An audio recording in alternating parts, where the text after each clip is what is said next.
कराग्रे वक्ते लक्ष्मी कर मूल्य सरस्वती कर मध्य तुम गोविंद पर भाते के देश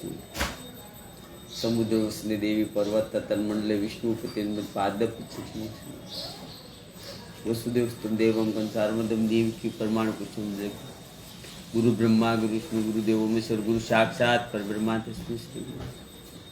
मुक्करत वास्तलम पगलदते गिरिरम योत्पात्मो वंदे परमानंद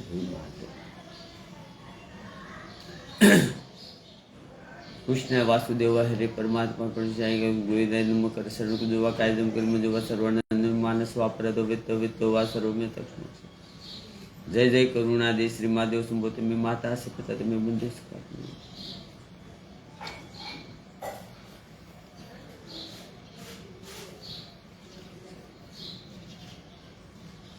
शांताकार भजन गण सपसनाभम सुरेश विश्वाधार गगन संदर्मी वरण सुभागम लक्ष्मीकांतम कमल नयन योगी बेदियानि वंदे विष्णु भवहरण सर्वे लोकनाथम य ब्रह्मा वरुणम श्रितम सपनो मुदितम दिव्य सत्वे वंदे सागपदकमो परिषदेगाय य समागा दयानावश्य तत गतेन मंचापच यनिति योगिनी यस्यानंत न विद्रु सुरासुर गणा देवा तस्मै नमः पपन पारिदात्रम तोत्रे वेत्रे कप्रम ज्ञान मुद्राम कृष्ण गीता मुक्ति सीताराम नमः माँ भवानी माँ भगवती माँ पार्वती माँ जगदम्बा माँ देव बुद्धिमान सरस्वती नमः ब्रह्माणी माँ ब्रह्मा जी ब्रह्मपिता माँ लक्ष्मी माँ विष्णु कुमार नारायण ओम नमः भगवती वास हे जगन्नाथपुरी सुभद्रा पौड़ा डाकोरनाथ ठाकुर गोकुल मथुरा वृंदावने सुभद्रा पड़ा बद्रीनाथ एक नियम मूल्यवा द्वारकाना राजा है बुरख्या हनुमान दादा नमो बुरख्या हनुमान जी महाराज बुरख्या हनुमान दादा नमो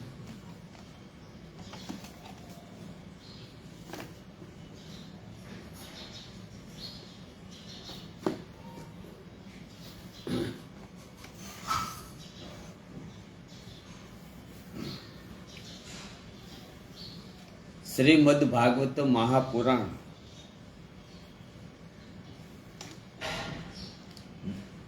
श्रीमद् भागवत महापुराण 10मो सक्रद ने 47मो अध्याय के उद्धव तथा गोपियों नो स्वाद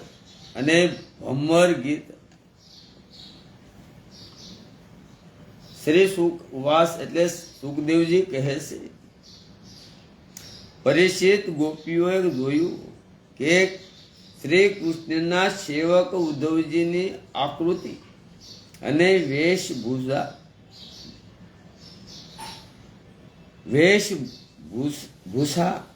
श्री कृष्ण जेवी जशे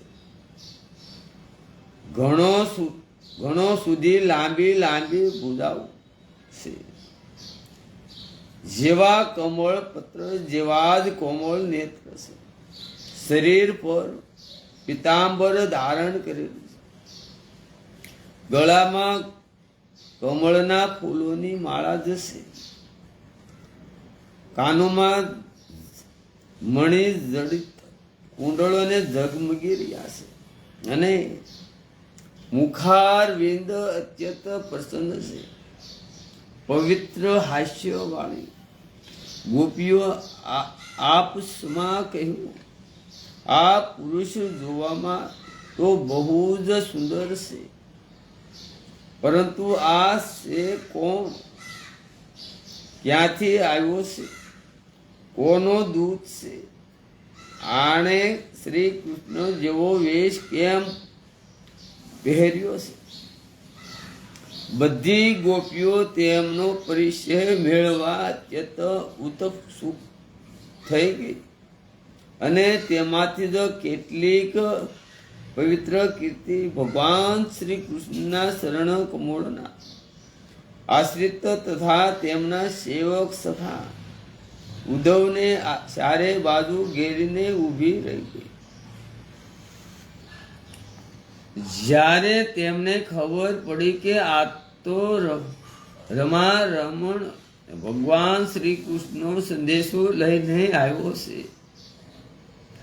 ત્યારે તેમણે વિનય પૂર્વક જ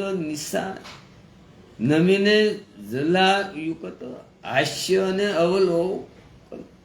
તથા મધુર વાણીથી ઉદ્ધવજીનો બહુ સત્કાર કર્યો